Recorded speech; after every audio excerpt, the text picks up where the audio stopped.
পবিত্র আশুরা উপলক্ষে পুরান ঢাকার হোসেনি দালান ইমামবাড়া থেকে বের হবে মহরমের তাজিয়া মিছিল। সেখান থেকে আরও জানাতে সরাসরি যুক্ত হচ্ছেন সহকর্মী শাহ ইমন। ইমন, তাজিয়া মিছিলের প্রস্তুতি কেমন দেখছেন, আমাদের বিস্তারিত জানাবেন। আমি এই মুহূর্তে আছি শিয়া সম্প্রদায়ের যেখান থেকে তাদের তাজিয়া মিছিলটি বের হয়, সেই ইমামবাড়া পুরান ঢাকার বকশীবাজারে অবস্থিত সেই মসজিদ প্রাঙ্গণেই রয়েছি। তারা এখন পর্যন্ত মিছিলের কোনো প্রস্তুতি নিয়েছে পুরোপুরি, কিন্তু মিছিল এখনো বের হয়নি, হয়তো আরো আধা ঘন্টা সময় লাগবে।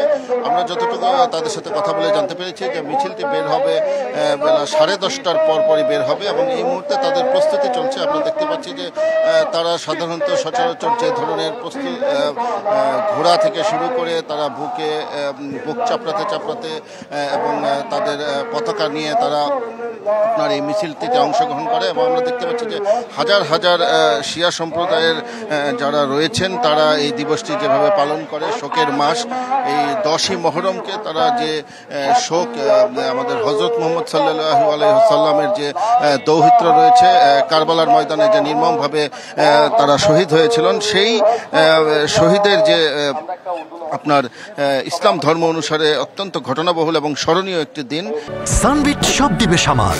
সানবিট ম্যাজিক প্রেস ডিশওয়াশিং এর মাথা ঘোরানো সলিউশন।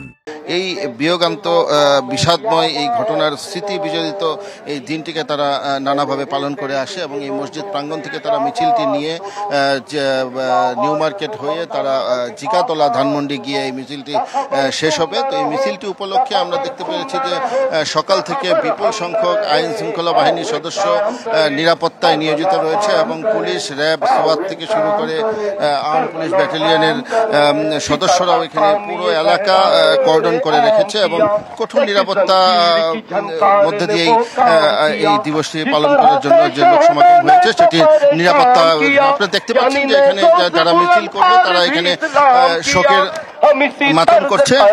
তারা বলছে যে শোকাবহ প্রতিবারের মতো এবারও নিরাপত্তার মধ্যে দিয়ে পালন করবে। তবে এবার কিছু কিছু বিষয়ে একটি নিষেধাজ্ঞা দিয়েছে, সেটি হচ্ছে যে কোনো লোহার ধাতব পদার্থ এই মিছিলে ব্যবহার করা যাবে না, এমনটা নির্দেশনা দেওয়া হয়েছিল।